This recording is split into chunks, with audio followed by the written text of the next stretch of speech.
No one thought Marcus Bell could hurt anyone. That's the first thing everyone said. Neighbors, co-workers, even the police. Marcus was quiet. Too quiet. The kind of man people talked around, not to. He stocked shows at night. Rode the same bus every morning. Paid his rent on time. Never caused trouble. Invisible. And standing above him, always, was Caleb Rowe. Caleb was power in human form. A celebrated city councilman. A philanthropist. A man whose face smiled down from billboards promising community first. To the city, Caleb Rowe was untouchable. To Marcus Bell, he was a nightmare.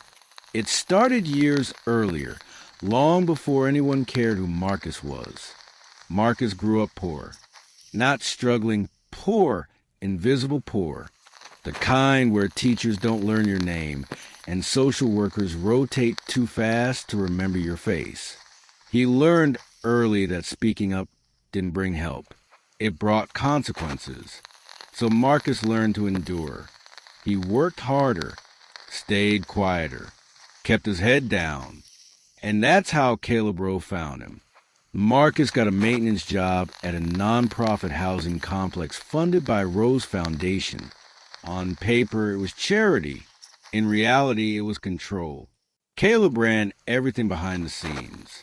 From the first day, Caleb treated Marcus like he was disposable. Public scoldings, unpaid overtime, threats disguised as jokes. "You're lucky to even have this job," Caleb once said, loud enough for everyone to hear. People laughed. Marcus smiled weakly. What choice did he have? Then Caleb crossed a line. Marcus's younger sister, Lena, lived in one of the Foundation's apartments.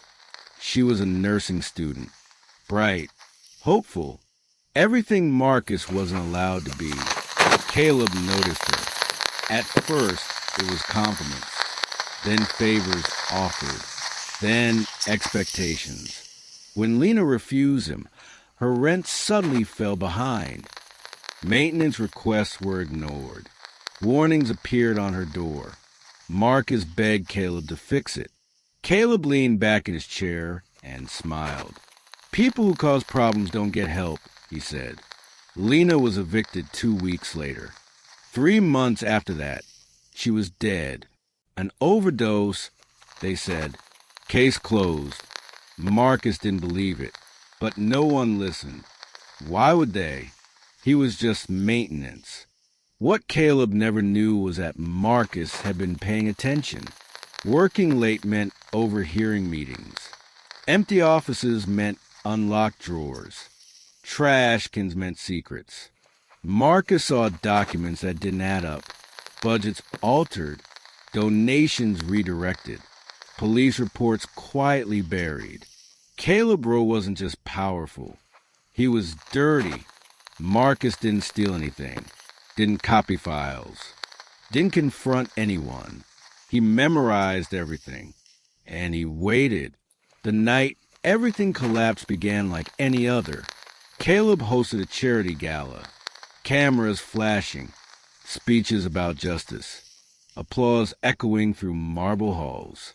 Meanwhile, Marcus sat alone in his apartment, laptop open, emails queued, timers set. At exactly 11:47 p.m., Caleb Rowe left the gala and drove home. He never made it inside. Neighbors heard a single sound, not a scream, not a struggle, a dull thud. Caleb Rowe was found in his driveway, dead, blunt force trauma. No witnesses, and a weapon. And within hours, the police had their suspect, Marcus Bell. They said it was obvious. A disgruntled employee. A poor man with a motive. A nobody with nothing to lose. Marcus didn't resist arrest. Didn't argue. Didn't cry. He just asked one question. "Did my emails arrive yet?" Detectives laughed. Then their phones started buzzing. At midnight, files began hitting inboxes. Internal audits. financial records, audio recordings sent to journalists, federal investigators, oversight committees, documents proving Caleb Rowe had been stealing millions from his own foundation, evidence showing police reports altered after donors' names appeared, messages implying Lena's eviction had been retaliation, and worst of all, a toxicology report Marcus had uncovered months earlier. Lena had an overdose. She'd been poisoned. The story flipped overnight. Caleb Rowe wasn't a hero. He was a predator. And Marcus Bell wasn't a killer. He was a man who knew too much. Security footage surfaced next. Caleb had visited Marcus earlier that evening. Angry, drunk, threatening. Marcus's apartment cameras showed it all. Caleb shoved him, mocked his sister, laughed, and then Caleb slipped, hit his head on concrete, died instantly. No weapon, no attacking accident. The charges against Marcus were dropped. The city tried to quietly move on, but the damage was done. Investigations expanded. Arrests followed. Careers ended. Caleb Rowe's name was stripped from buildings. His foundation dissolved. His legacy erased. Marcus Bell walked free. Still quiet.